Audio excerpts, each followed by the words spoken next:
तो बीपीएससी द्वारा AEDO यानी सहायक शिक्षा विकास पदाधिकारी के कुल 935 पदों के लिए जो है वो आवेदन आ चुका है। ये नोटिफिकेशन आपके सामने है और इस वीडियो में हम लोग डिटेल से जानेंगे पूरी चीज़ों को, ठीक है। तो यहाँ पे जो जनरल के लिए 374 जो है अनारक्षित पद हैं। यहाँ पे 35% जो है महिलाओं को आरक्षित है। 131 सीटें, टोटल 935 सीटें हैं। यहाँ पे सीटें आप देख सकते हैं। और यहाँ पे दृष्टिबाधित के लिए वेतनमान जो है लेवल 3 का है। देखिए, जो शैक्षणिक योग्यता है वो है किसी मान्यता प्राप्त विश्वविद्यालय से स्नातक या समतक, यानी आप ग्रेजुएट हैं तो आप जो है इस फॉर्म में अप्लाई कर सकते हैं और कोई जो है न्यूनतम योग्यता नहीं है। तो यहाँ पे इसलिए कंपटीशन टफ होने वाला है कि जो भी स्नातक हैं सभी इस फॉर्म को भर सकते हैं। एज की बात करें तो न्यूनतम जो है 21 वर्ष होना चाहिए और अधिकतम अनारक्षित यानी जनरल कैंडिडेट्स के लिए अनारक्षित के लिए 37 वर्ष मैक्सिमम है और मिनिमम 31, और पिछड़ा वर्ग इत्यादि के लिए 40 और अनुसूचित के लिए 42, ठीक है। ये है एज लिमिट। यहाँ पे आपको कुछ लास्ट में आपको जाना है। अब आप मेन आ जाता है कि सिलेबस, भाई आपका सिलेबस यहाँ से क्वेश्चंस कहाँ से बनते हैं। किसी भी परीक्षा के लिए मेन जो चीज़ है वो है सिलेबस। तो सिलेबस देखिए प्रकृति क्या होगी थी। पहला पेपर, टोटल 3 पेपर तो होंगे। पहला पेपर जो है वो सामान्य भाषा लैंग्वेज का पेपर होगा। लैंग्वेज में इंग्लिश के केवल 30 अंक होंगे और सामान्य हिंदी के 70 अंक। तो ये हिंदी बैकग्राउंड के जो है उनके लिए फ़ायदेमंद चीज़ है कि यहाँ पे हिंदी का वेटेज आपको ज़्यादा मिल जाएगा 70, और यहाँ पे 30 इंग्लिश। और ये क्वेश्चन कैसे होंगे, ऑब्जेक्टिव होंगे, ठीक। टोटल कितने प्रश्न हुए 100, कितने घंटे के लिए 2 घंटे के लिए, कितने अंक 100 अंक। ये जो पेपर होगा यानी जो सामान्य भाषा का पहला पेपर होगा ये क्वालिफाइंग नेचर का होगा, यानी आपको यहाँ पे 30% अंक पाने हैं और यहाँ पे 30% अंक। 30% अंक का मतलब होगा 3 का 9 नंबर। 30 में से 9 नंबर आपको इंग्लिश में चाहिए और 21 नंबर आपको हिंदी में चाहिए। तो बहुत हंस खेल के आप जो है यहाँ पे कर लेंगे, बिना पढ़े जाएंगे, हिंदी कर लेंगे। इंग्लिश में थोड़ी सी आपको कठिनाई होगी, जो इंग्लिश जिनकी वीक है या जो हिंदी बैकग्राउंड के हैं। तो आपको जो भी मेहनत करनी होगी आपको यहाँ पे करनी होगी, क्योंकि ये जो पेपर है ये आपके मेंस मेरिट लिस्ट में नहीं जोड़ा जाएगा। तो इसको बस आपको क्वालिफाइंग करना है। 70 आप हंस खेल के 70 में से 21 क्वेश्चन बहुत ईजिली कर लेंगे, ठीक है। और इंग्लिश में भी आप ऐसा कुछ नहीं आएगा, पैराग्राफ आएगा, वहाँ से क्वेश्चन निकालने हैं तो 9 से 10 क्वेश्चन बहुत ईजी तरीके से आप निकाल देंगे, ठीक है। फिर भी यहाँ पे ऐसा नहीं है कि 9 है तो आप 9 ही क्वेश्चन करके 12, 15, 20 अटेम्प्ट आपको यहाँ पे लेने होंगे। फिर सेकेंड आ जाएगा सामान्य अध्ययन, जीएस के लिए 100 क्वेश्चन 2 घंटे में, ये भी 100 नंबर। फिर जनरल एप्टीट्यूड 100 क्वेश्चन 2 घंटे 100 नंबर। अब यहाँ पे देखिए नेगेटिव मार्किंग का प्रावधान है, कितना 1/3 नेगेटिव मार्किंग होगा।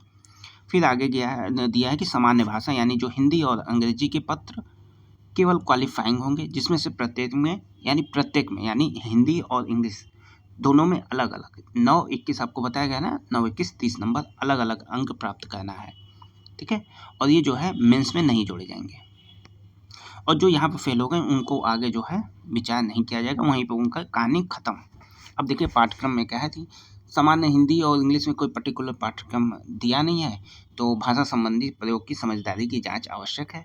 तो बहुत सिंपल हिंदी, यहाँ से आपको कुछ सोचना ही नहीं है यहाँ पे हिंदी इंग्लिश के लिए। सामान्य अध्ययन में देख लीजिए कि सामान्य विज्ञान जनरल साइंस हो गया।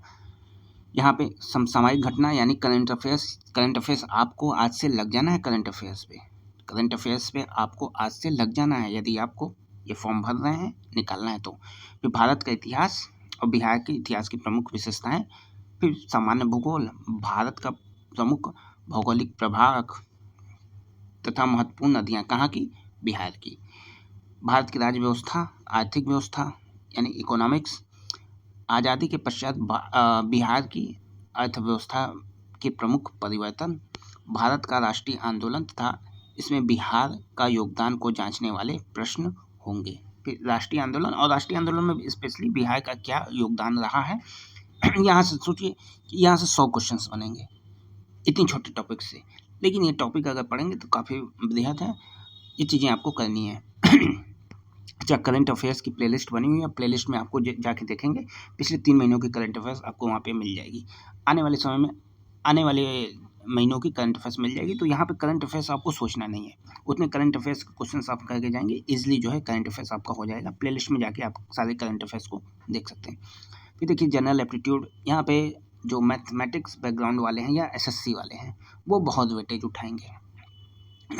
ठीक है, बहुत वेटेज क्योंकि यहाँ पे उनके क्वेश्चंस गलत होने नहीं हैं, आंसर जो क्वेश्चन सॉल्व कर दिए वो एकदम एक्यूरेट होंगे, तो उनके लिए बहुत ही वेटेज यहाँ पे जनरल एप्टीट्यूड का होगा। समझ लीजिए कि वो अगर 100 क्वेश्चन है तो 70-80 स्कोर करने की क्षमता हो रखते हैं 1/3 के साथ, गिरी स्थिति में कि अगर ठीक ठाक पढ़ने वाला लड़का है तो यहाँ इस 100 में से 70, 75, 80 क्वेश्चन बहुत ईजली तरीके से वो सॉल्व कर लेगा। और वहाँ पे आप टॉपिक देख लेंगे, संख्या पद्धति, नंबर सिस्टम, पूर्ण संख्याओं का अभिकलन, दशमलव भिन्न, मूल अंक, प्रतिशत, अनुपात, समानुपात, औसत, ब्याज, लाभ हानि, सादृश्य, समानता, स्थान, कल्पना इत्यादि।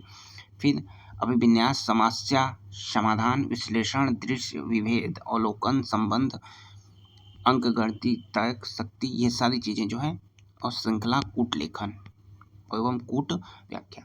तो ये जनरल एप्टीट्यूड का सिलेबस है। ठीक है, सिलेबस के बाद आपको बहुत कुछ बताने की यहाँ पे आवश्यकता है नहीं।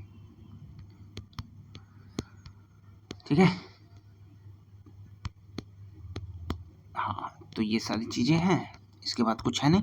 तो मेन आपका सिलेबस था, तो आपको ये सारी डिटेल बता दी गई है। जो लोग फॉर्म भर रहे हैं कमेंट बॉक्स में बता दें, इसके लिए एक अलग से ग्रुप बना दिया जाएगा, व्हाट्सएप पे ग्रुप बन जाएगा, वहाँ पे आप लोग डिस्कस कर सकते हैं। टेलीग्राम चैनल से जुड़ जाएं, जितने भी यहाँ पे जितना भी सिलेबस है सारा आपका सिलेबस वहाँ पे PDF फाइल्स मिल जाएंगी। और जिनको पेड कोर्स ज्वाइन करना है वो हमारे व्हाट्सएप नंबर पे कांटेक्ट कर सकते हैं, सारी डिटेल आपको वीडियो डिस्क्रिप्शन में मिल जाएगी। कोई और क्वेश्चन है तो आप कमेंट बॉक्स में पूछ सकते हैं।